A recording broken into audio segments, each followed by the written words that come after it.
हम खबर से आपको आगाह करें कि वज़ीर-ए-आज़म मोहम्मद शहबाज शरीफ ने मुल्क में खुद इन्हिसारी पर मबनी मौशी तरक्की के मनसूबे के लिए कमेटी तश्कील दे दी। नायब वज़ीर-ए-आज़म इसहाक डार 7 रुकनी कमेटी के चेयरमैन मुकर्रर कर दिए गए। आपको अपडेट कर रहे हैं इस हवाले से कि वज़ीर-ए-आज़म शहबाज शरीफ ने मुल्क में खुद इन्हिसारी पर मबनी मौशी तरक्की के मनसूबे के लिए कमेटी तश्कील दे दी। तफसील जानते हैं इस्लामाबाद के चीफ रिपोर्टर सनाउल्लाह खान हमारे साथ मौजूद हैं। सनाउल्लाह खान, अपडेट कीजिएगा।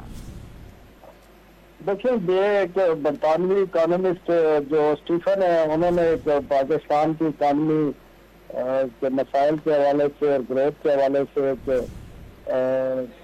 रिपोर्ट तैयार की है। उस रिपोर्ट की हवाले से ये कमेटी बनाई गई है जिसके सरबराह डिप्टी वज़ीर-ए-आज़म इसहाक डार होंगे, जबकि इसमें कमेटी बरतानवी इकोनॉमिस्ट स्टीफन डैकन की तजवीज़ है, उसके माशी प्लान है, उसका जायजा लेगी। और इस कमेटी में जो दीगर अरकान हैं इनको भी शामिल किया गया है, जिसमें एहसन इकबाल है, औरंगजेब हैं, वज़ीर इत्तलात हैं, इसके अलावा रेवेन्यू और तवानाई के वज़रा भी शामिल हैं।